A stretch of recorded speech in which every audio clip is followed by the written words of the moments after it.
Right, I think that may be working. Do you reckon it's working, everybody? It says meeting is now streaming live on Facebook. So if anybody's watching. Yep, and it's up. Hello. So we're going to be talking to some members of Miss Black America any minute now, which is going to be great. Right, I think that may be working. Do you reckon it's working, everybody? It says yep, it's definitely meeting is now streaming live on Facebook. So it's if definitely up. Watching. Yep, and it's don't have your computer turned on, turn the volume down because we can hear it coming back. Somebody's got that. While we're sorting out the technical things, we're going to play a very nostalgic video, I believe. Seymour, do you want to explain about Miss Black America by Miss Black America?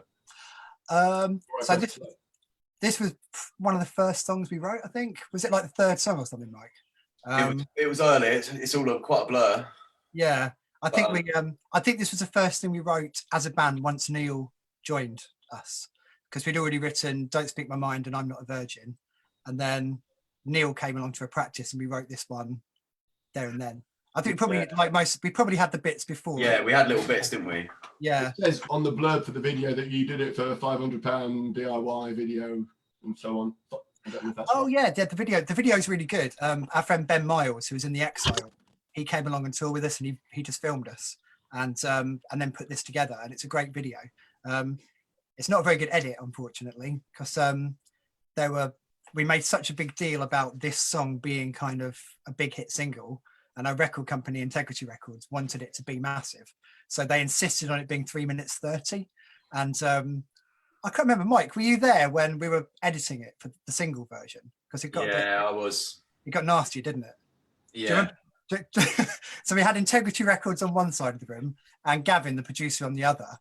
And it got to the point in the argument over how this edit should go that Gavin went outside, picked up a piece of piano and started smashing it against the wall. And he won. so we just sat there and let it happen. But unfortunately, we were never very happy with it because it's not really. It just cuts out half the song. It cuts out the intro, doesn't it? But you can kind of understand their point looking back. They had to try and get the best, didn't they? Yeah. What they had, but yeah. But it doesn't sound anything like. We never played this version live. We always do a completely different version. But the video's great. And then we'll talk some more after. So fingers crossed, I'm going to get this right.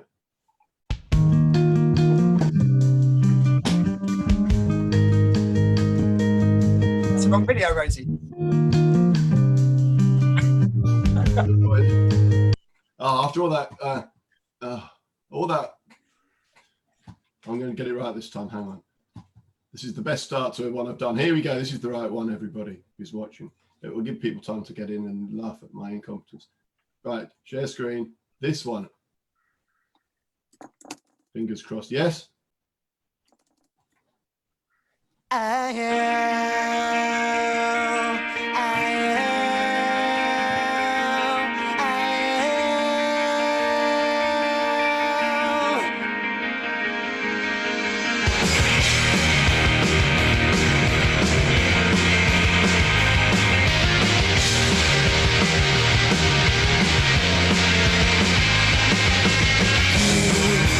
Used to be life, and so now you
Hey, we got there in the end. Good job. Right, well, it can only go better. It's only going to go up uphill from here, hopefully. Right, welcome people who've just turned in and tuned in and watched me mess up badly.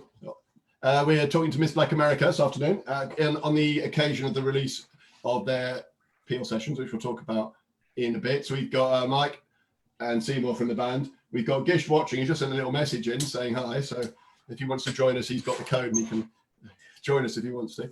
Come on, come on. You know you want to. You know you want to. People who are watching if you want to send in questions because they're bound to be better than mine, that would be fantastic. Before we started, we were talking about that video, and then I played the wrong one in a futile effort to be John Peel. What can you tell? You tell us a bit about making of the video. Isn't it true that the person filming it missed most of the song or something? They were turning up to film the track, and they turned up and missed everything apart from the last chorus. Is that a true story? Yeah, I've forgotten about that. Ben, he was on tour with us the whole time, but for some reason he managed to miss us playing the actual song. I think almost every date. I don't know why. He just wasn't in the room when we played the song we were actually making a video for. But I don't know why that was, but he probably just gone and realised that he was missing it. So, but yeah, he came on tour with us for a few days, Ben, and filmed us. There's footage of us supporting Shed 7 in that, which was a highlight of our career because we got to nick all of their Chinese food afterwards. Yeah, they didn't clear up probably food, the most luxury we ever had on tour, I think that. Yeah. Anything? Do you remember anything about that tour, Mike? Not loads. I mean, it was pretty heavy drinking, really. I think pretty heavy going. But yeah, it was good for sure. And certainly, Shed 7 don't like finishing up their dinner. Yeah, that was good. If it's all right, yeah, I'd have had them down as. I'm going to take a couple of steps back and go back to when the band first started. And you started off in Bury St Edmunds, which is a small town in Suffolk for people who don't know. What was it like starting up in a fairly small town? How easy was it to make a racket in Bury St Edmunds, and was it easier to be heard because the town was smallish? I think we used to organise our own concerts for sure because there wasn't that many places to play. And a lot of them were sort of pub bands only, weren't they? Sort of cover bands. And so we used to try and get a room, and Seymour would put a lot of work into trying to set it up, what have you. And we used to have a load of camo netting we used to put up to try, and a few lights to try and make it work. And that went really down. I think people were really up for it till we actually did it there, and then they never wanted us back again. But the bar was good. They were quite, yeah. We played a lot of places where we were never asked back, but it was Bury music scene was very different then. There were, like, for instance, when they did the Bury Sound Band competition, they only had like 12 bands going for it every year. There were hardly any bands actually playing their own stuff. The rehearsal rooms didn't exist. We were lucky because Mike's parents were happy for us to practice in the house. But if it wasn't for that, it would have been quite difficult for us to find anywhere to play. To play properly, yeah, to play real nice and loud, because you have to play like you mean it, don't you? When you're doing it. But I think the smallness of the scene helped bring us together because there weren't that many people in bands at the time. So Mike and Neil, I think you've seen me a couple of times, haven't you, playing with my album? And Mike just walked up, made a beeline for me at the bar at this drum and bass night at Cambridge Junction, and just said, "You're in a band, buy me a beer." And that was it. That was how the band started. Times were hard. I was going to say, I saw you and Gish play in a sick form review when I was at school. It's my Oh first yeah, I forgot about that. Yeah, that's where I first saw you boys. yeah, we did. I always thought the story about the drum and bass night was made up, but it's a true story, is it? No, some of our friends, a chap called Tom Peters and Charlie Spencer and numerous others who had a little band, didn't they? I can't remember what was it called, RBK or something, Rough Beat something, and they were playing at the Junction. RBK, Yeah, that's it. which stood for Rough Beat Cuts. Oh, is that what it was? Yeah. Oh, real. And they were really good though. Yeah, they were. Tom Peters, their drummer, ended up producing 10 City Nation later on, and he's still a producer now. And I think he drums for Matt Cardle as well. He does all sorts of stuff, really. He writes a lot of music, doesn't he? But he's particularly good. So playing in Bury St Edmunds, then, did you have a deliberate strategy of moving out to the big lights of Cambridge? Because you did come to Cambridge quite a lot. I remember Seymour giving me a $1 billion brain cassette one time when he was a teenager. I mean, was there a deliberate idea to go to Cambridge? Because there was a little bit of a scene going on there with the bands like the Safs and so a lot of young people following Safs, Alcopop, Free Boy, things like that. Was there a deliberate idea to work towards Cambridge? Cambridge used to be really. Cambridge was a really cool place. When I was a teenager, I used to love getting a bus to Cambridge and going to like Parrot Records and what's the place opposite, Streetwise Music and all that, and the boat race. And Cambridge was class. So there's a picture of I think that's year 2000 in Cambridge, which I think is the earliest ones I could find today, with Hardcore Hobbies sticker. Yeah.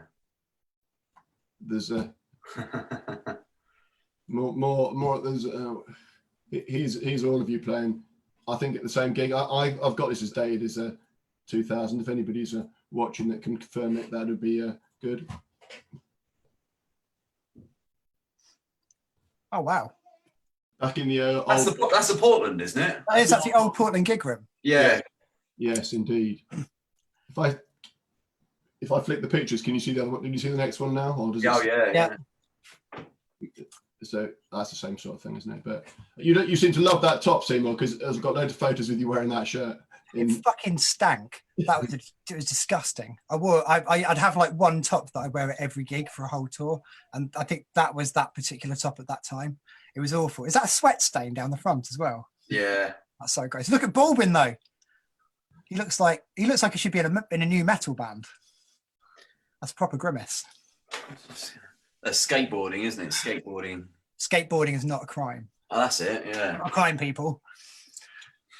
I love that room though. We used to when we at that time, because you could still smoke inside, and I'm sure anyone who went to the Portland at the time will remember, you used to get brown sweat dripping from the ceiling for like nicotine and it's like the gross. Yeah, you did. If you went crowd surfing, your back would get covered in this disgusting fudge. It was great.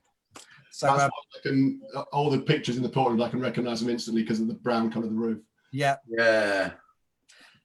It was gross, but it felt quite special. Yes. Oh, it was great. It was great. I remember, is Jazz still knocking around there? Indeed, he is. Yes. Yeah, it was always nice. They always made us really welcome there. In actual fact, everywhere did that. Even the old guy at the boat race who everyone thought was a bit moody. He was a really nice bloke. He just put it how it was. Indeed, yes. Yeah. I think that might be why we played Cambridge so often, because the promoters there, we got on with them, and I had a habit of winding people up in those days, and I offended a lot of sound engineers and promoters when we were touring, but I never managed to do that in Cambridge. So I think that's part of the reason why we kept going back to Cambridge, because we genuinely liked the people around the gigs at the Portland and the people and Stan from the boat race. We even got on with Speedy at the Man on the Moon, which is unheard of. So we liked playing those places. Do you remember that? Do you remember playing at the sports bar? That was an early one, wasn't it? Oh, apart from that one, yeah. Because I smashed. I still feel bad. I smashed your guitar, and there were about 5 people watching, and I thought it'd be rock and roll to smash Mike's guitar. And it was. I'm amazed that you didn't kill me, but instead the bouncer physically ejected me. So I still got some comeuppance from it. So after playing Cambridge quite a lot, my memory is that then you started gigging extensively across the country and built up quite ahead of steam. I wondered if you used, if my memory is correct, is that right? And were you sort of modelling yourselves on DIY scenes such as These Animal Men and Smash and so on, who were determined to gig every small venue in every small town and build up the following like that? I love that you think we had a plan. It was literally like at the time, Bury felt very different to how it feels now, and especially as a really angsty sort of late teens, early 20s musician, you really felt like you had to escape, and the only way for us to do that, because we didn't know anyone who could help us, was to get in a van and go touring. I mean, we didn't really start touring until Gish joined, because Gish had to join because I had an accident and I lost a finger for a while, which was sewn back on. But I couldn't play guitar for about 6 months. So we asked Gish to join because I've been in bands with him before and there was literally nothing he can't play. Well, yeah, and then we asked him to cover for a while, and then after him playing with us, it was clear we could never go back. You know, that was you know, he was a complete asset to it.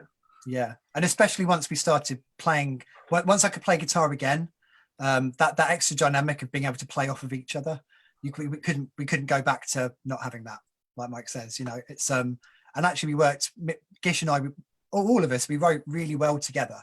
We were really good at complementing each other's parts, so there was never a struggle between musicians like there is in some bands to kind of outdo each other. We were always sympathetic to each other, and it just worked really well. I mean, that's when we started writing things like Infinite Chinese Box and Roadkill, and most of the stuff that ended up on the album. And it's because Gish has a slightly wonky approach to playing guitar that's different to, he'll think of something that no one else would have thought of. So he, you know, it was just a dynamic we couldn't be without. Unfortunately, he agreed to stay. So and that's when we started touring. So then was it right that there did seem to be a bit of a head of steam about you, like there was the Enemy piece and the radio sessions, which we're going to talk about in a minute, getting people to watch you all over the country. Maybe you tell us a little bit about the Swansea gig, seeing as I'm living in Swansea now, and I know it was a bit of a... Oh, we only did Swansea once, and it was on, I think, the last tour we did with that lineup. And do you remember we pulled up next to Asda, and it was like it was a beautiful experience. We pulled up next to Asda, and there was a bridge with graffiti all over it and a car on fire on a hill. Do you remember that, Mike? Oh yeah, I do, yeah. There was a car on fire, and then in massive letters on the bridge was graffiti that just said, "Fishing is rubbish." And it was like the perfect moment of... Who was that drummer at that gig who we played with? There was a band there who were really good, and they had an amazing drummer. It was Jar Crew. And Jar Crew never really got as big as they should have, but their singer ended up being in Future of the Left. Right. But yeah, they should have been, more people should have known about Jar Crew, really. They didn't quite fit in with the whole Libertines thing that was going on at the time. Or they didn't get as big as they should have, but they were proper like Jock Peel. And they were called Jar Crew. Jar Crew. So something I was going to ask you, which I can do now as soon as I can find the picture, is how I think you were quite. You said you didn't have a plan. You seem to have a way of building a bit of a steam up behind yourselves, as you said. How much of what you said in your press and on your website and so on was true, and how much was hyped up? What a percentage? Yes. Well, I'm going to share this press release now with you. That come on, show on share screen. I might read some of it in case anybody gets watching on a phone or something. God is dead. No one can look with open eyes at the damage caused in the name of any god, and see organised religion as anything but dangerous and destructive. Likewise, sport, the acceptable noble face of xenophobia and bigotry.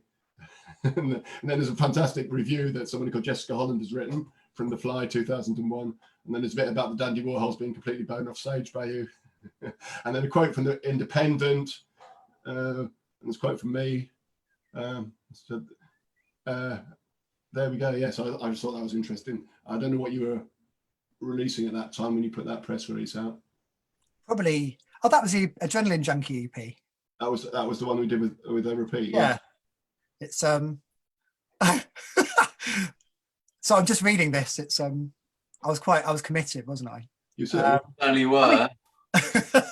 In fact, an intense coil of confrontation and dark eyes with kill, kill, kill scribbled down your arm. Yeah, I mean, you know, we were trying really hard. I mean, to be fair, like it's not really fair to say that Mike and Neil were anything to do with this. This was me, because I'd just hit a time in my life where the Manic Street Preachers were the only band who made sense to me, or the Clash. So I was just trying to be Nicky Wire. I mean, that was my plan. I thought if it worked for Nicky Wire, it will work for me. So I did what the Manics had done and just slagged off loads of things I really liked. I love the Dandy Warhols. Like, they are seriously one of my favourite bands ever. And I was so happy to support them. But I felt that I had to slag them off because I thought it would be the punk thing to do. You know, and I did make a lot of enemies, but equally, a lot of people, I guess, thought that was okay and went along with it. So, I mean, it must have been, I don't know if, you know, Mike and Neil made of it all. I remember Mike actually really drunk one night saying to me, telling me off, and just saying like, this should, like, you don't care about the music, you just want to be a rock star. And it was true. You know, I really, that was my priority. I wanted to be like a big rock star. And I never really stopped to think or notice that we were actually a really good band. That was like secondary to me, which is stupid, but that's who I was at the time. Yeah, I think that's, you know, you've got to be who you are at the time, haven't you? That's it. Yeah. The thing is with stuff like that is that those differences in people make for a good thing, really. Yeah. It's only when you're grey and old like I am that you can sort of make sense of it, really. And I think if we'd seen eye to eye, we never would have written the music the way we did. You know, we were all coming from a totally different angle. Yeah, that's it. And I was also into, I just really got into kind of Belgian bands like Deus. Deus especially were a massive influence, and they have a slightly wonkier kind of jazz way of approaching things. So I was, you know, even though I pretended I couldn't play guitar at the time, I was trying to do something slightly more interesting than just thrashing out on chords. And the first time me and Mike ever started writing, Mike said to me, if you go up on guitar, I'll go down on the bass. And that was kind of the starting point of writing. And that was when we wrote Don't Speak My Mind. And that was how we started. So, you know, having all that different approach and different outlook really made the band more interesting. Yes. So the first thing you properly released nationwide was the Adrenaline Junkie EP that was proudly on Repeat Records. That's the only thing I've ever released that's covered its costs, which was incredible. Well, even now? Only physical release, I would say, probably. Yeah. One or two of the flexes have just about covered their costs, to be fair. That one, I remember getting a check for £750 and it cost me $750 to get it pressed. Wow. And so really what you did was lull Integrity Records into a full sense of security. It sell out though before it came out, so we could have sold more possibly. Yeah. And I used that to buy a white Gibson, which I've still got. So that's big thanks to you. I feel I made money on it, but it covered costs. It didn't make any money. And then obviously you went to sign with Integrity. Do you want to tell us a bit about that, and then we can maybe watch video? Well, Integrity heard our first Peel session. So we'd made the Adrenaline Junkie EP, and Gish's mum somehow knew where John Peel lived. Audrey is not a stalker. I just must make that very not Audrey. Sorry, but she'd sent. So we'd sent him a copy with a postcard, and we didn't realise that he opened all of his own mail, and he really liked the fact that we sent him a package apparently, and he played it on his show, and things just started happening. I think he played it once or twice, and then he asked us in for a session, and obviously we couldn't believe that we were being asked to go to Maida Vale and record these songs. It just seemed mental. And fortunately for us, we didn't ask the producer who else he'd worked with until we'd already recorded, because it turned out he was the guy who'd done like Nirvana's Peel sessions. Mitty Adhikari is his name. And we went to the pub, and I think Mike sat down with him, and the first thing Mike said was, "Who have you worked with then?" And he told us all these names, and we're like, Jesus, you know, it was a real kind of moment. It's good because I remember coming home and looking at Nirvana Incesticide and reading the sleeve notes from it and seeing his name in there. Yeah. Oh yeah, and Yeah. he said we went for a pint at lunchtime, and he took us to this pub, and he said this is the most rock and roll place in the UK because anyone who does a session for the BBC always comes here for a pint at lunchtime. It's just around the corner from Maida Vale Studios, and if you want to spot people, that's the place to hang out. Yeah. Yeah. Well, as we've got on to talking about, let's talk about the radio sessions which are being released from Repeat Bandcamp at the moment to raise money for the homeless shelter in Bury St Edmunds at a gatehouse. What else can you remember about the radio session? Because I think you did, was it 3 you did in all? Tell us a bit about them. Maida Vale ones, we did 4, but one of them was for Tom Robinson, and it was the really early days of Six Music, so I don't know anyone who's got a copy. Gish might have a copy somewhere because Gish tended to keep everything on minidisc, so he was like the band archivist. But to my knowledge, we don't have copies of that. So we did 2 for John Peel and 1 for Steve Lamacq. We also did a live thing for John Peel at the boat race in Nottingham. But that wasn't one live in the city, wasn't it? One live in the city. Yeah. We were 6x7. Yeah, we were on before 6x7, and they were amazing, and we weren't quite on form that night, I don't think. I mean, the first thing I did was accidentally kick Gish's pedals off the stage at the start of the show, live on Radio 1, which is not a very good thing to do. So it wasn't the only time I did that. It's probably playing toilet venues. I was obviously, in my head, I was a massive rock star playing Wembley. So I was always kicking Gish's pedals, and he was always having to scrabble around plugging things back in during the first song, which just meant the rest of the gig we were angry. But yeah, the sessions are amazing. That first time we did the Maida Vale session, I think I made a point of sitting in every seat I came across, just in the hope that I would sit in the same seat as Kurt Cobain. You know, it's like it was that level of excitement, and we were trying to play it cool, but I could not get over the fact that we were in that place. That place is quite empty. You see, there's when you go down to the studios, it's almost like it's sort of a lot of it's underground or definitely subterranean, and yeah.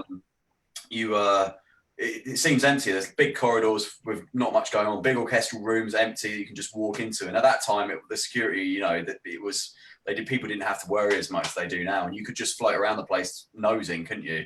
Yeah. And I remember going around there and finding another studio, and I think was it Bright Eyes or Connor, what's his face, and they were doing a session, weren't they? And they were hanging around there as well, and. Yeah, it was a cool place to be. It didn't have the paranoia that it does now. I bet now it's all secure and you can't go here and you can't go there. Yeah. Yeah, no, it was good. It's like it feels like a kind of secret underground military base, like the Cold War. It's not quite what you expect, but you know, there's no denying that you are in a really cool place. Yeah, and really safe hands as well, because the guys who work there you're just talking the best of the best, really. The sound they can get out of a one-off session is blinding, you know. Yeah. So you did that in a day, whereas the album took a bit longer. I know you didn't spend millions of pounds on it, but the sound of the session is incredible. What's the difference between recording the album and recording the sessions?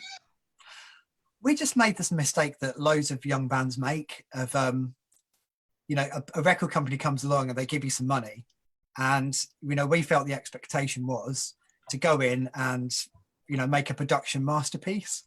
And, you know, thinking about, you know, my two favorite records at the time were The Holy Bible by the Manics and the first Clash record, both of which were recorded live.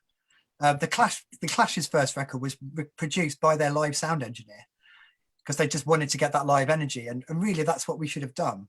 But we got a bit carried away, really. I mean, I think we had 21 days in the studio altogether to make that record, and that's too long, and we got a bit too self-indulgent.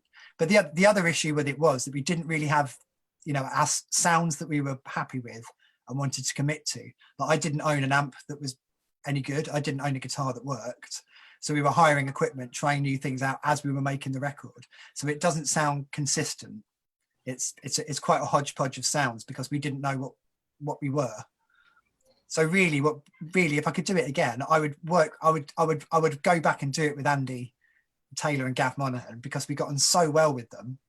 But I would have calmed down a bit on trying to really make this huge statement and just make a document of who we were.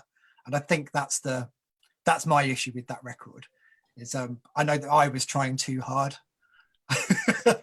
And also, like, Mike doesn't play through an amp on that record. It's all, you know, Mike's got a great like live bass sound, and that's not, you know, it's just stuff like that when you look back on it, you kind of think, fuck. And also, like, Neil's drums were knackered, you know, and you can hear that on the record. There was one review that said that Human Punk sounded like a lorry load of cutlery being tipped over a cliff, and it was just we couldn't afford new decent equipment. That's all it was. But these are small things. I know the record means a lot to a lot of people, but I can't be sentimental about it. You know, I'm not that guy. I'm not nostalgic. I can't look back and say, you know, but we learned from it. And there's a reason why 10 City Nation, which was mine and Mike's band, mine and Mike and Neil's band later, recorded everything live. And it's what we learned making God Bless Miss Black America. Sorry, Mike, I just ranted on. No, you're fine. I was just going to say, I think when we got our first Peel session, I think John Peel, bless him, knew what it meant to a band at that time, as in at that stage of what you're doing, because it, you know, the BBC pay you a little bit of money, you know, a few £100, about £500 or something like that, which at that time meant that you could actually get on the road. That paid for the van to be filled up and to go and do a whole load of stuff. So he knew that the boost it gave you, as in, you know, getting on with something, and the kind of, you know, what's the word? Yeah, the kind of, you know, how pleased you'd be with it, but also it literally puts money in the tank and gets you on the road, and that at some of those times, because the gigs weren't paying amazingly, and so at that time, every time we had a session, that kept us on the road for like another 3 months or something, didn't it? Yeah, it was a lifeline, I must say. Yeah, they were doing Radio 1 sessions and playing Cambridge Boat Race were the two things that kept us on the road. Yeah, big time. That whatever happened, if you did a Radio 1 session, you get enough for about 3 weeks of petrol. Yeah, because I remember sitting with John Peel when he came to one of our gigs, and he was like, yeah, how are things? And he was literally asking me sort of like, you know, well, you should do another session soon. And I was like, yeah, that'd be great. And he was like, yeah, well, you know, it helps, doesn't it? It helps. Which, you know, like, and yeah, it really did. He was a genuinely lovely bloke. You know, he was good. He started coming to our Bury gigs, and his wife Sheila would come along with him, and you know, he would just sit and chat to you about your life, and he was genuinely interested in you. He rang the farm a couple of times, actually, didn't he, Mike? Yeah, he used to phone up, didn't he? Yeah. He used to phone up. You were living there at the time, and yeah, he'd phone up and just be like, or his wife would phone, wouldn't she? Say, oh yeah, I've just got, yeah, is that so and so? Yeah, that's. Why did he phone up? What did he want? He just wanted to know if we were okay. Yeah, it was. and I just couldn't remember. That's all. What internationally famous DJ does that? You know, Sheila would phone up and say, John hadn't heard from you for a while. He just wanted to make sure you were okay. What are you up to? You know, that it was that level of caring about the bands that he supported. And when he came to gigs, he would just chat to you about like how. I remember talking to him about house prices, because he was concerned that young people wouldn't be able to afford a place of their own to live. You know, it was that kind of level of care. So he was genuinely a one-off. You're right. He's not really been replaced, has he? They've got no, not at all. The whole of Six Music doesn't do it, unfortunately. But Steve Lamacq opens his mail. Yeah. So Steve Lamacq has the same attitude, because he was obviously influenced by Peel. Indeed, so Steve Lamacq opens his own post. That's what it's down to, isn't it? It's down to actually listening, spending time at a turntable or in front of your stereo, listening to stuff.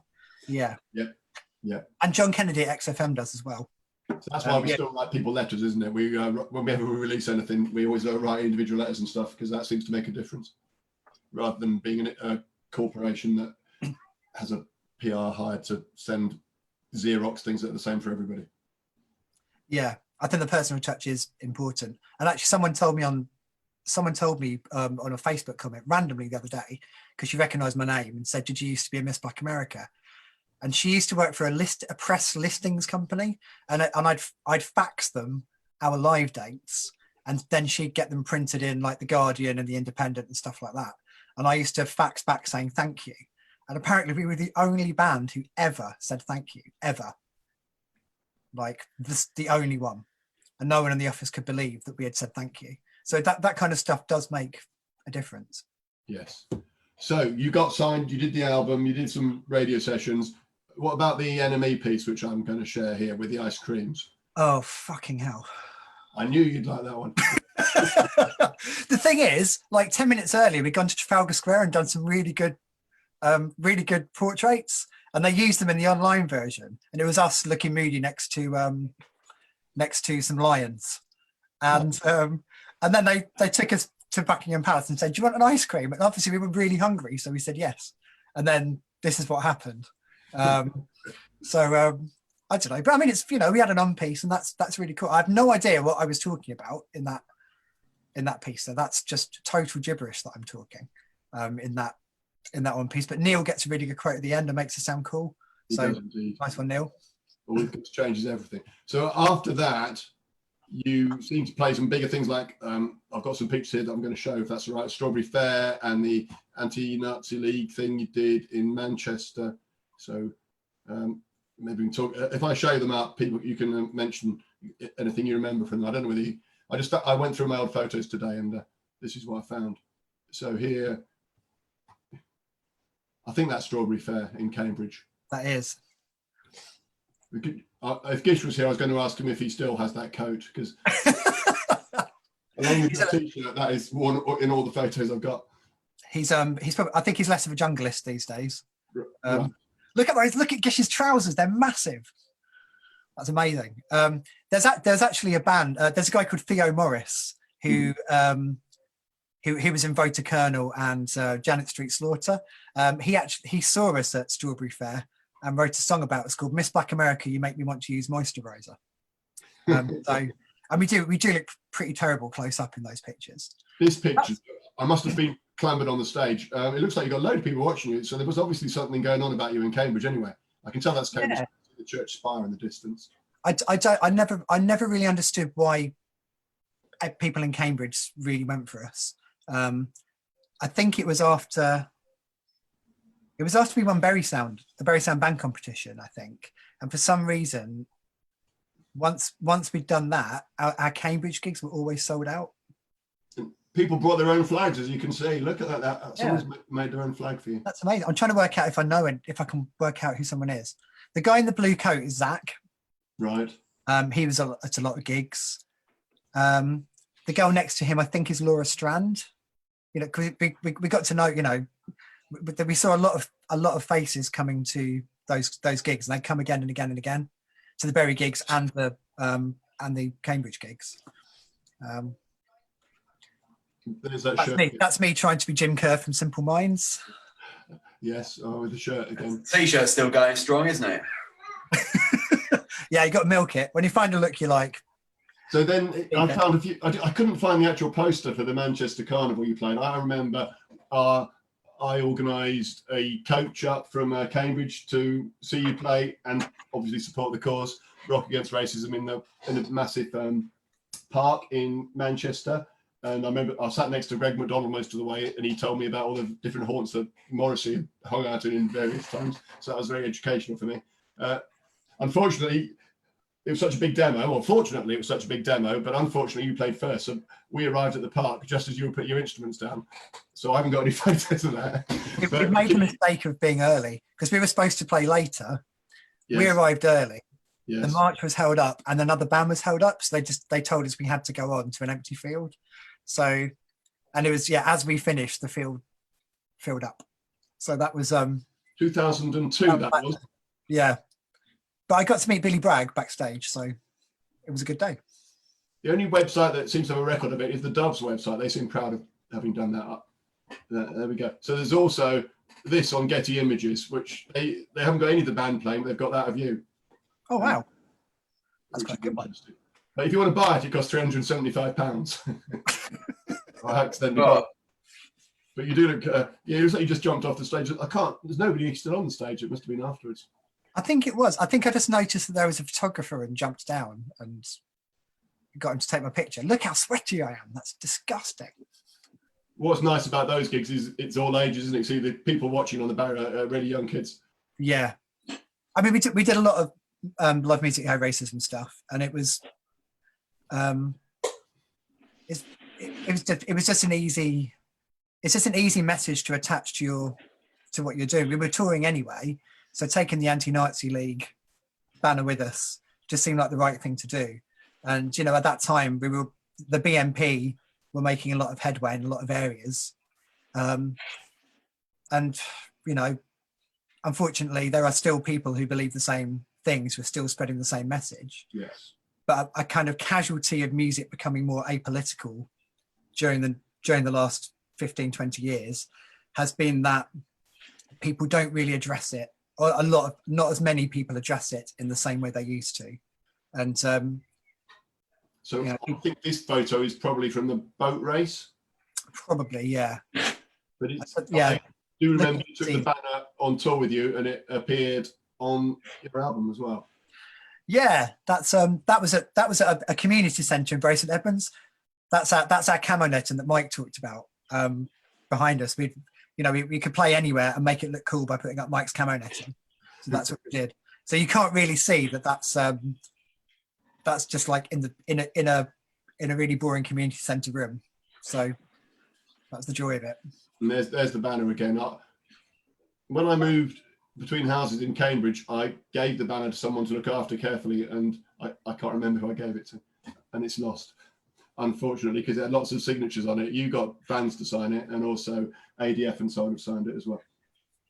It'll probably turn up. It'll turn up. Hopefully. If anyone's watching has got it, that's also at the same gig.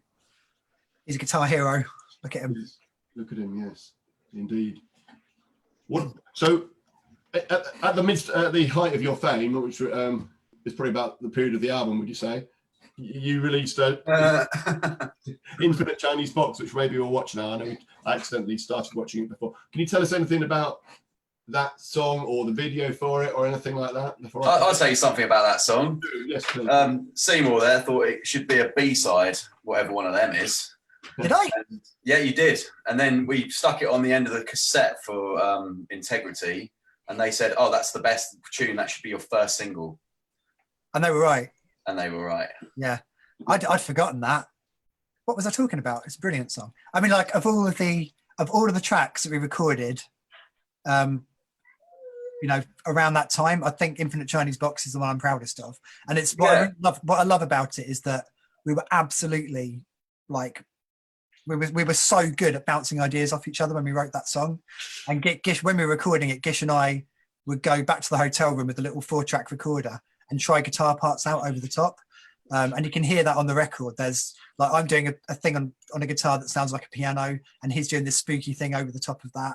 And there's just so much going on. And it's brilliant. And also it's the only time I think we had a single that we were happy with and a video that we were happy with. So yeah, do you remember though, the video was better? That was another one that Ben and his friends had done, hadn't they? And and it had to be edited because of the strobes in it. Yeah. It would have been even better. We didn't know about the amount of strobing you were allowed, and our friend Ben Cash, he's an amazing lighting designer. He made the stage at the Break, which was Bury's venue at the time. He made it look like a spaceship. The lights were ridiculous, and unfortunately, we were told that the video wasn't suitable, so they hacked it to pieces for MTV. But I think this is the actual original version. So, hey, good job. So I think this comes with a health warning. There's lots of strobes in this video. And I think I turned up for the filming of this, and I think if anybody wants to see me in a pop video, this is your only chance you're going to get. So we'll watch this. If anybody's, thanks people who are watching. There's questions coming in, which we'll ask at the end. We're going to talk a bit more after. This is a free event, but if you want to support live music, there's a link at the top to a fantastic venue in Bury St Edmunds called the Hunter Club for the crowdfunder for Save Our Venues, which is raising money to protect the venue. And if they reach their target, they'll be sharing it amongst them. So please donate if you can during this song, and afterwards we will come back and talk some more. Like I said, if anyone's got any questions, feel free to send them in, and if they're any good, we'll ask them.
you out, take you in, crash you out. Nice. I see what you mean. That is great, isn't it? Yes. Good to hear that you're happy with it as well, and the recording and the video that goes with it. So people just joined us. It would have been improved by Toby dancing in it. If we should do another edit with yes, well, Toby is getting some fan mail coming in. Actually, he's had some fan mail on the chat, so there we go. Do you remember you had some friends of yours who just helped out with lighting, as in that a friend of yours supplied all the lighting for it, just as a sort of being a mate for free, completely free. Do you remember that? Yeah, that was Ben Cash. I've been at school with Ben, and I just mentioned we were making a video, and he was by then already a really successful lighting designer. So he'd done things like he did the lights on top of Canary Wharf for the Millennium and stuff like that. And he just said, "Oh, I'll do it." And he just turned up with a boot full of proper lights and did it for nothing. And he didn't want anything in return. He just did it because he wanted to help. So in that song, there's a line about Juicy, which was, I believe, a fanzine connected with you. And then I think in that video, even though I didn't spot myself, luckily, there's me selling fanzines. How much do you think fanzine culture was a part of what Miss Black America were doing? Because I think it doesn't say Juicy, but I think but that was a fanzine at the time, and I think Lydia thought I'd pay tribute to her fanzine. I feel like I've crushed her dreams now. Sorry, Lydia. But it was, yeah, it does sound like that. And with the whole fanzine culture. Hey! Hey! Hello, mister. I've been lurking in the background while my kids make me some tea. And so I've been jumping up and down, going into the kitchen and helping. I've got a few minutes just to say hello. It's been so lovely just sitting and listening and seeing Mike because I haven't seen him for God knows how many years. What's for tea? Sorry, they're making pasta soup. Pasta soup? Yeah, you can come round. There's plenty. Are you in Scotland? That's out the window. Am I in Scotland? My word, I haven't been in Scotland for over 10 years. Well, the answer is no then to that question. Yeah. So the guitar sounds on that song. I'd forgotten how good it sounded. I haven't listened to so much of this stuff in ages. I'd forgotten how good the guitars. It does. I mean, that was a guitar. It is. Yeah. It was a guitar that you built. That one. Well, you know what? Chucked together out of broken bits. Yes. Yeah. All the bits of a smashed guitar. You made that guitar. Yeah, I think Perry from Rap the Magnificent. I think he's got it at the moment. If it still survives, it's. Oh wow. Yeah, it's out there. But it didn't sound like any other guitar. It had a really kind of nasty tone in exactly the right way. If you hit it, it sounded hollow, and had that really throaty Strat sound. That's the sound I'm after. Every time I set up a guitar now, even with Munger, it's that really sort of throaty kind of two pickup Strat sound. It's lovely. Anyway, carry on. Gish, is there anything that you wish you'd commented on that the others were saying before you joined us? No, not really. I think everything's been spot on. I remember getting 2 Stratocasters from the record company because all of the guitars that we had were falling apart. I remember hours and hours and hours of driving in the middle of the night. But I'm just going to back up everything that Mike said about Maida Vale and the sessions. They were so pro, and they made everything sound so lovely. And when you've been in a, like you were saying, in a small town, you don't really think that you're going to equate the sound that the bands that you listen to and the bands that you're really into, and those sessions, I think, were the first time that I recorded anything or I was on anything that I thought stood up along with everything that I was into. It had that quality and that sort of level of professionalism. It's lovely. Yeah, good.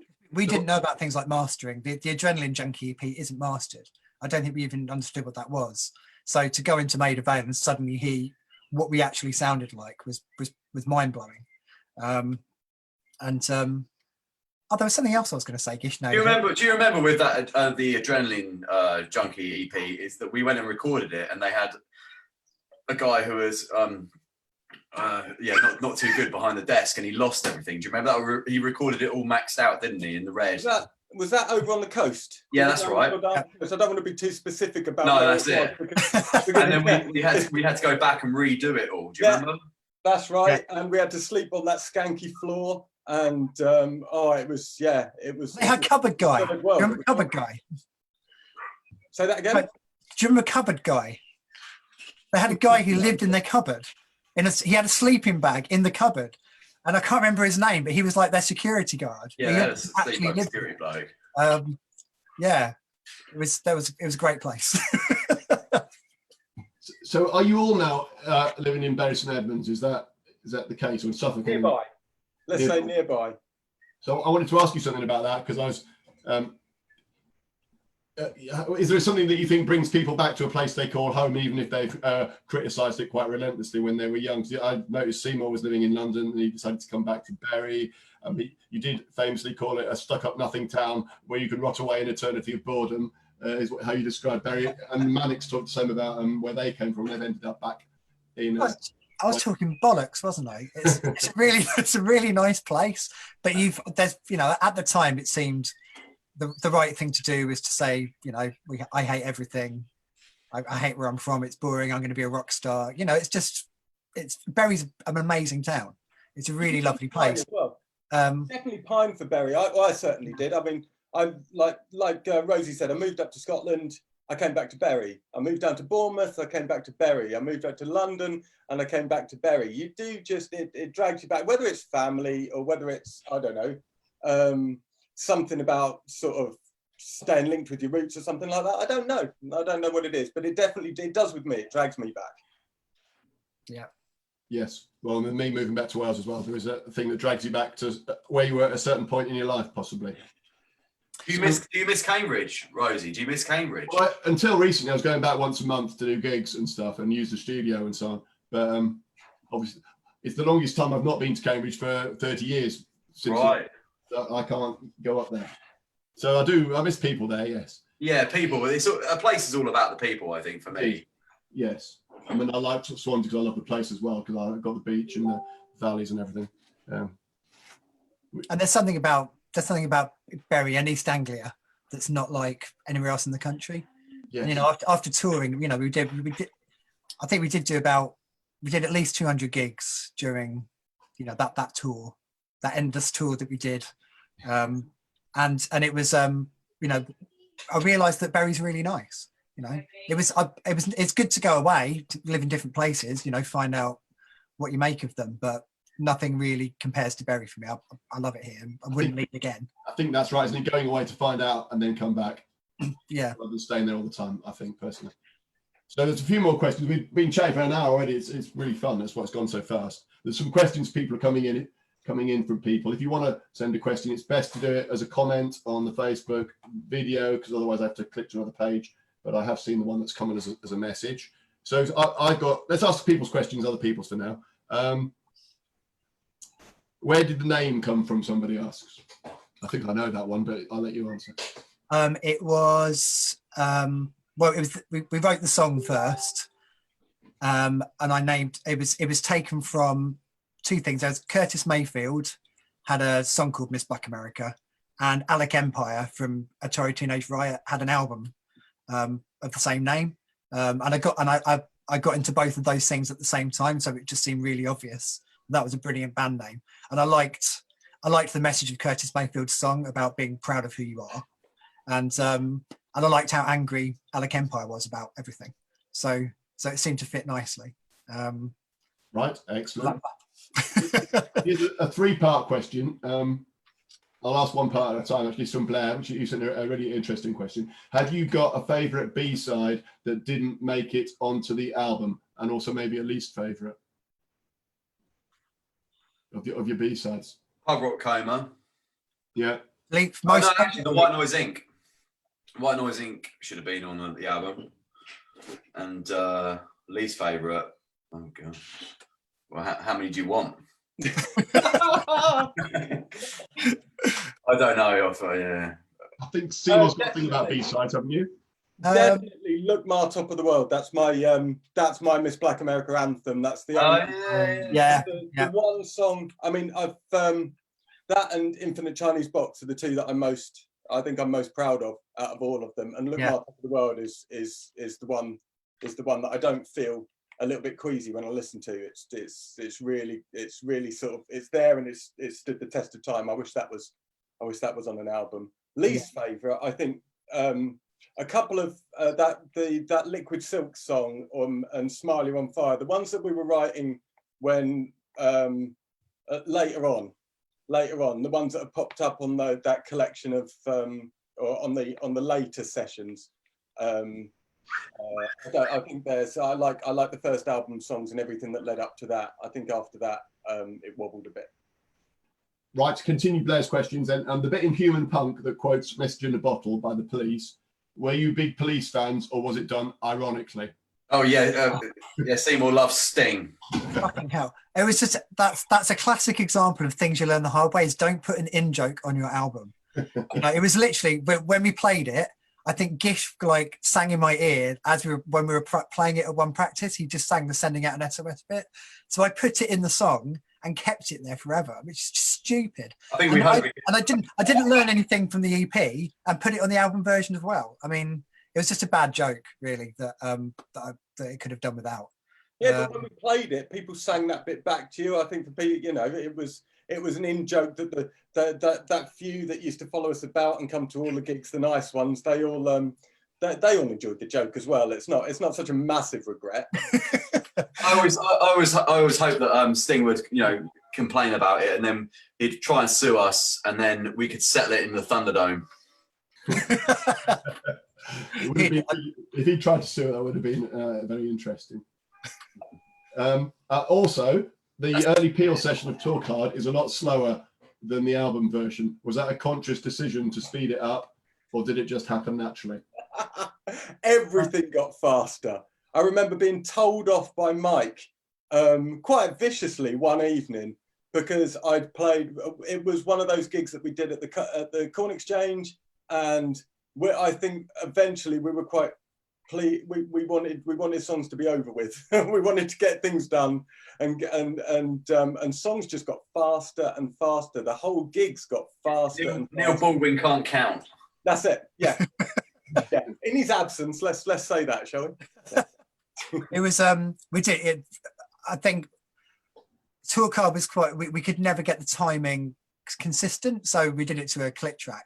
But like Gish says, like we got so fast. It was the more we played, the faster and faster it got, which was not such a problem for me, and maybe not such a problem for Gish, but for Mike, whose bass parts are really complex.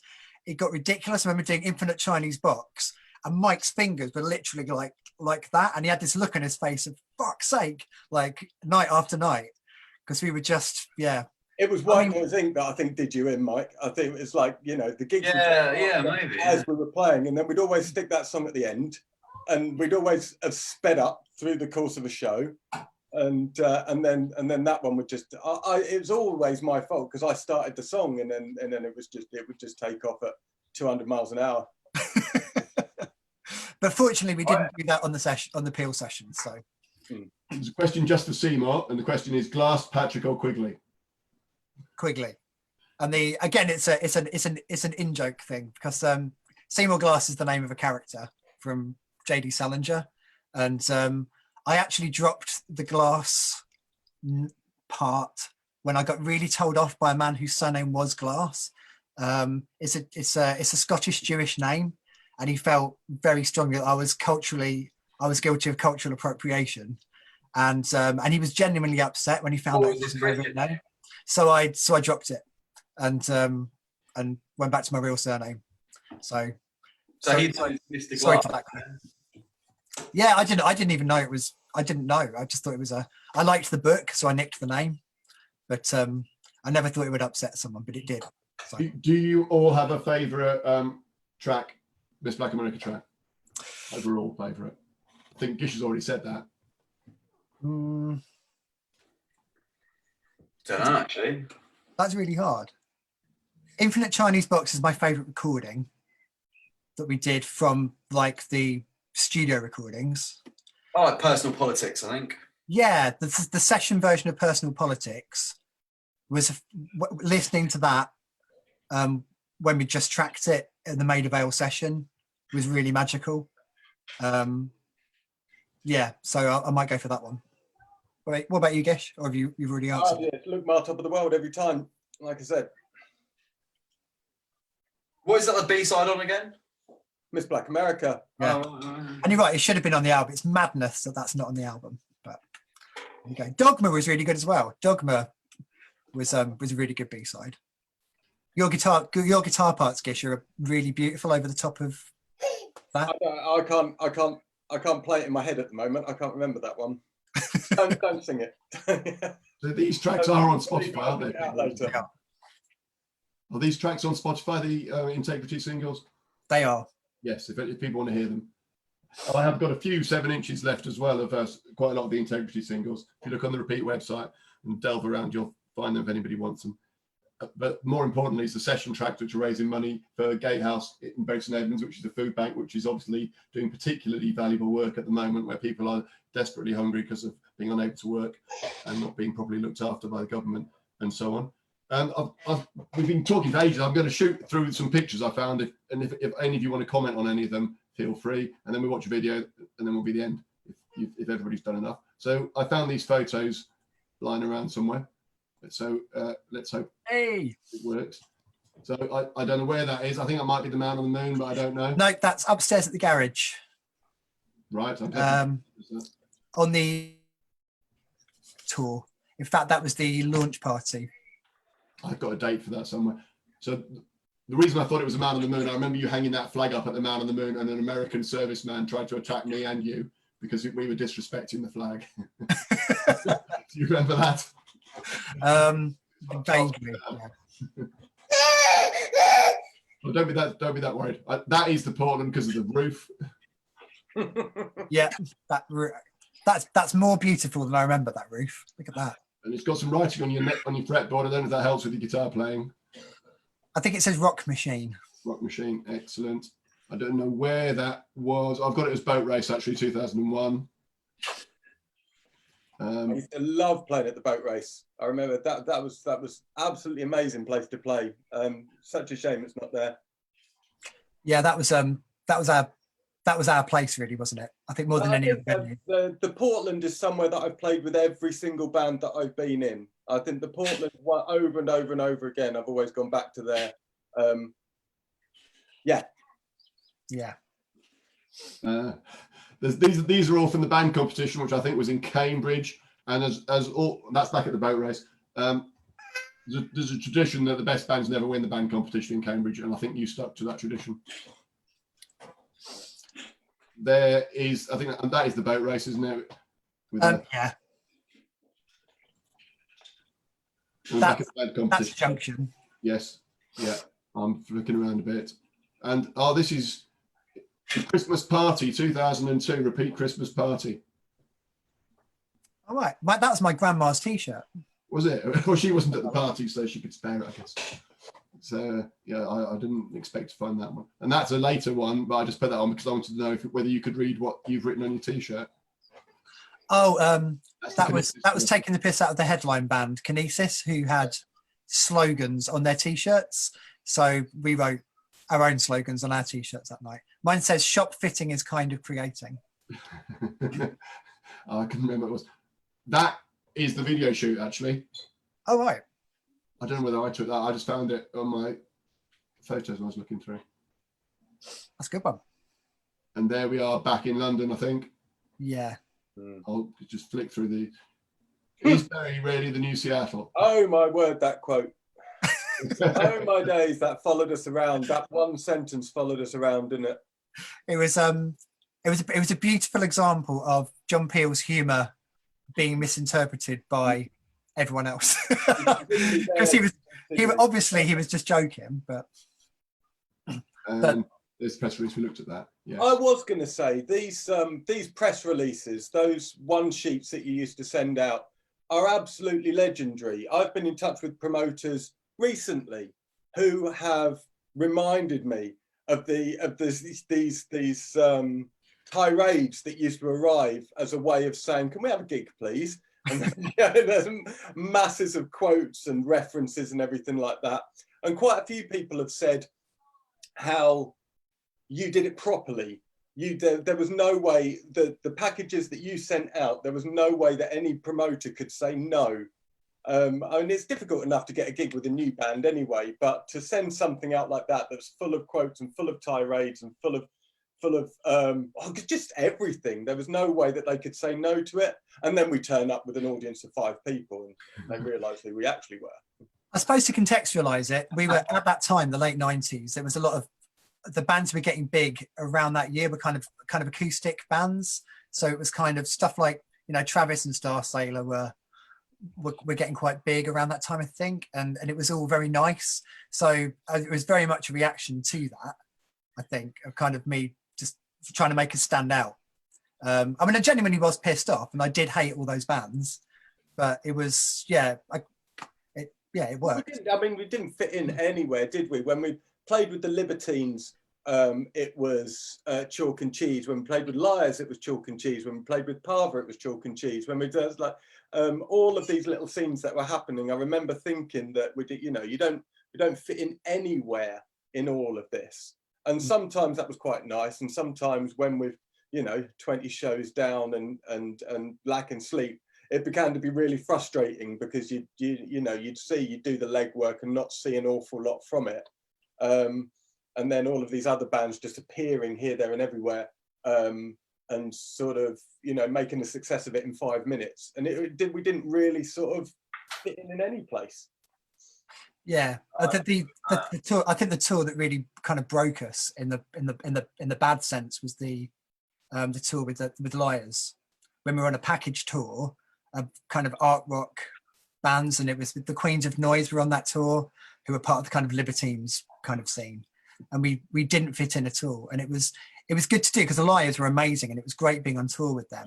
But it really sank in that we were not part of the new big thing. The new cool. The new cool. We weren't part of it. And Liars were good though, weren't they? They were so good. Liars were incredible.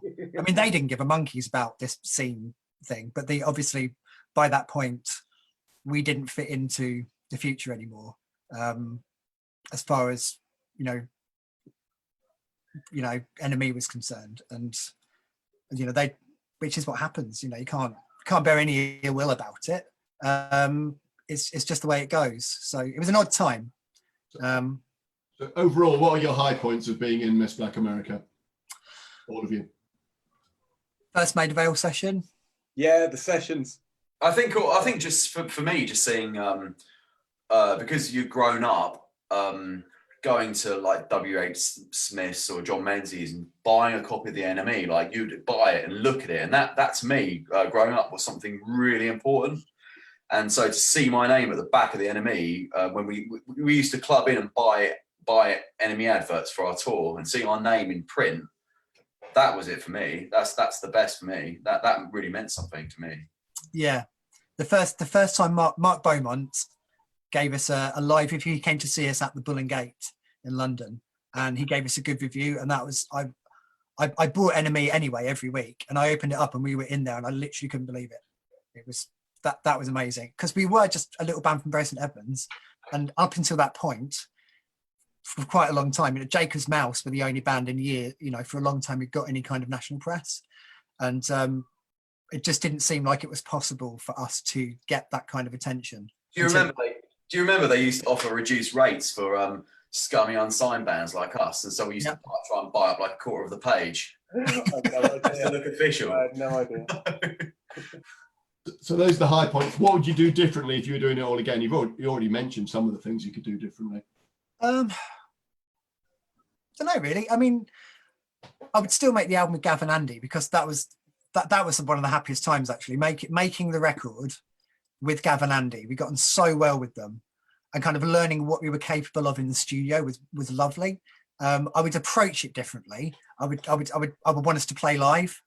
So we got that. But aside from that, I don't know. There's no point in really wishing you could change stuff. I'd find a better singer. Yeah, it's like that guy was a dickhead. But, joking. I don't know. You've got to live life the way it rolls out to you, haven't you? You can't design things. And at the time, you've got to make decisions based on what you do, And I think, I don't know. I enjoy looking back on it. I really look back on it and absolutely love those times because that's life, isn't it? It kind of you gloss over all the kind of times you didn't do. But it was hard work. We worked really hard, especially Gish putting in the hours. Yeah. I remember being asleep on the van floor for 5 hours. I'd wake up and you'd still be driving. We hadn't even stopped. It was Gish was Gish was the hero of that whole year. Well, it must have been awful for you. That's the thing. You were driving all the time because eventually we got a couple of friends to drive for some of the dates, but Gish was the only driver, I think, and so he ended up doing all the driving. And there were a lot of shows, so we could all get as drunk as we wanted, and Gish had to stay sober and then wrangle a bunch of children into the van and not get any sleep. And that's I think my highlight, talking about highlights, was probably just seeing the UK. It was probably like you make a joke about Swansea, but I spend a lot of time in Swansea now. My wife's family are from Wales, and I've got to know these places, and I got to know Edinburgh and Glasgow from playing gigs. I got to know Newcastle and Liverpool from playing gigs. I got to know Birmingham and all of these lovely places, and I got to map out the UK in my head. So that I'm now never lost. But it was so lovely to have an opportunity and to have a reason just to travel and travel and travel, come back for a few weeks, do a bit of work, and then go and travel again. And to have a purpose in doing that, rather than just having a wander or having a gap year or something like that. The gigs became a purpose for seeing so many different places and so many different people and stuff, and that was really nice. So. The driving's hard and the traveling's hard, but you don't resent it in that way. It's just you end up exhausted, and exhaustion does funny things to people. It makes Absolutely. One thing I'll mention is just that we had loads of kind of safe houses as such. So around the UK, if you think about all the cities we played in regularly, we had some really good friends. We were really helped out by people, weren't we? Think of Bournemouth, think of Livingston, think of Birmingham, think Arthur in Birmingham, Tex in Bournemouth. You go around all over the shop. There was people who constantly would give us like a floor. They even laid beer on for us, and it'd be it was, we were helped out big time. I made a lot of friends during that time for sure. Yeah, the anti-hero boys. Yeah, honestly, the list goes on and on. I've just got in my head, I had Rolling Stones t-shirt. I couldn't remember what they were called for a minute. Anti-hero, and they're enormous houses, but they're absolutely lovely. Yeah. And I met my wife on tour with Miss Back America.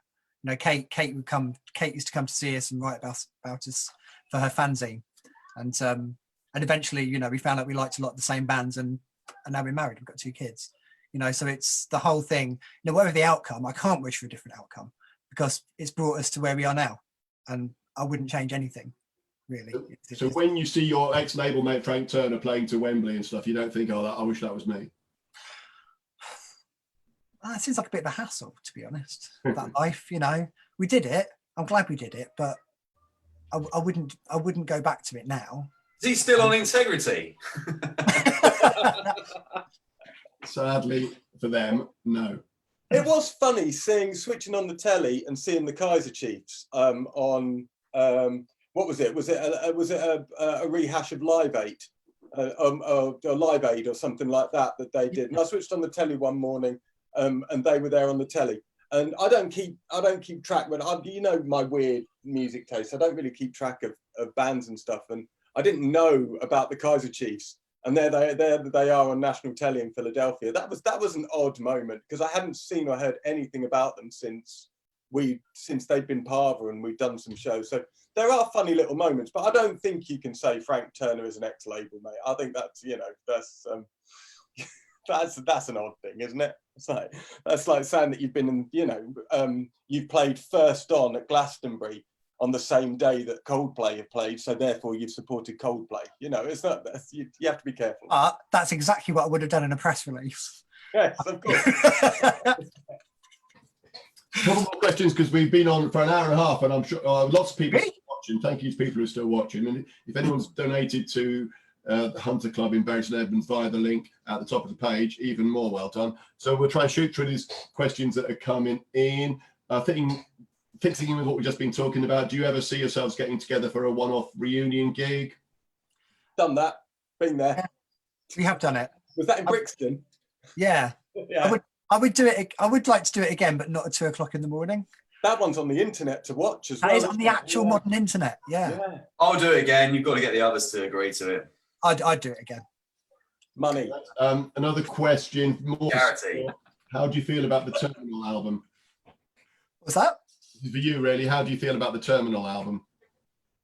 Well, I was the only one on it, so it's not really a fair question for the others. It was basically most of what happened after Mike, Neil and Gish left was a nightmare that I don't really like talking about, with the exception of that Matt Anthony joined the band and me and him were very good friends and I enjoy playing with Matt, and it was great when Mike rejoined for a bit, but it's best.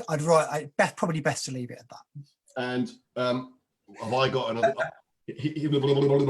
So Seymour's obviously still involved with music. Are the other two still involved with music? I imagine so. Yeah, Gish is. I think I'm not particularly. I was doing a bit, but I haven't done anything for a couple of years now. I teach music at a secondary school in Suffolk, and I've got 2 bands that I'm working with and doing stuff. So yeah, every day. I play a lot of saxophone if you think about taking repeat records in a jazz direction, Rosey. So did you find salvation in rock and roll, as it said in that press release? Oh, who doesn't? You know, no. The serious point under that is the kind of the principle that has kept me doing music, and it's the reason why I promote gigs more now than I play them. Is because, you know, it is a really nice way to bring people together. It's a positive reason to get people to interact, and you know, we do live. You know, the world is increasingly divided, and anything that brings people together positively can make a massive difference to people's lives, and that's all it comes down to at the end of the day. And you know, and I think everything we said about touring, the fact is we did have a good time. We met a lot of people who we're still really good friends with, and it's taken our lives in directions that have led us to, you know, have a happy life. And that's you know, what more could you ask for than that? If it hadn't been for Miss Black America, I would not be like a really happy grown up like I am now. You know, I just wouldn't. So yeah. So it is yeah. Is the answer yes? A couple of trivial, well, very serious questions. From an anonymous person, which member of the original lineup has the hottest legs? Why won't anybody take him seriously? That would be Neil Baldwin. That would be he said that. Is that from my wife, Kate? It is possibly.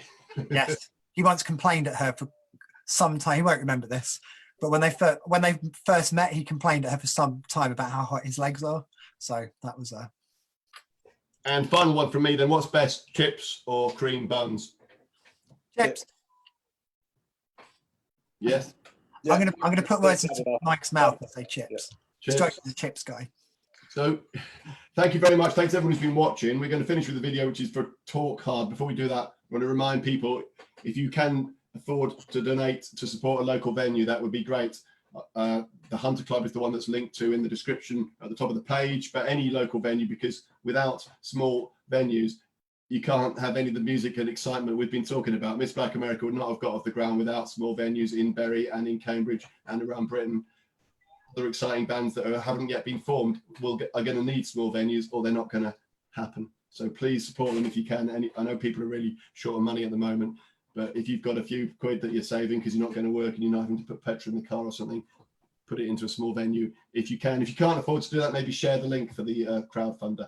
That would be really good as well. So we're going to finish with a video that a fan made for Talk Hard.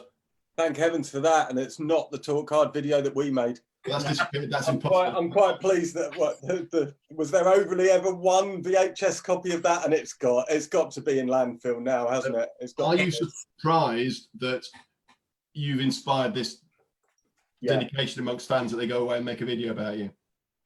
I think Talk Hard seems to be the song that resonated with most people. Having spoken to a lot of people at the time and since, it really meant a lot to people. And it wasn't even a song that I was particularly fond of at the time. Looking back now, it's got massive hooks and everything. And I was still very angry about the way I'd felt when I was at school and about the education system in general. So yeah, it was, I understand why people feel very strongly. And yet 2 of you have ended up as teachers, and I've ended up as a teacher. I was one before. So. Yeah. Education doesn't have to be putting people down, does it? It can be liberating. No, but the whole culture in education has changed now. You know, it's kind of the way that teachers are trained to be teachers is a lot more kind of it's all about self-reflection and about understanding how people learn and why, you know, and what causes behavior. It's not just it's not about labeling people in the same way that perhaps it was for some weaker teachers years ago. So, you know, but it clearly resonated with a lot of people and still continues to. It's just a shame that the video was fucking awful. Oh God, it was dreadful, wasn't it? Because it was a big song for us, or you know. It was great. I'm glad that someone put up the song with a completely different video. It's just it's bits. I enjoy it. I like the guitar solo a lot. So we'll finish with that. Thanks everyone for watching. If you want to support the Gatehouse venue, you can buy the Peel sessions, which are on the Repeat Fanzine Bandcamp, and I put a comment with that on it. It's great to see so much interest in the band. Thanks for your time, everybody. Thanks people who've done the interview, and Dog and Toby as well. Gish has disappeared as quickly as he came.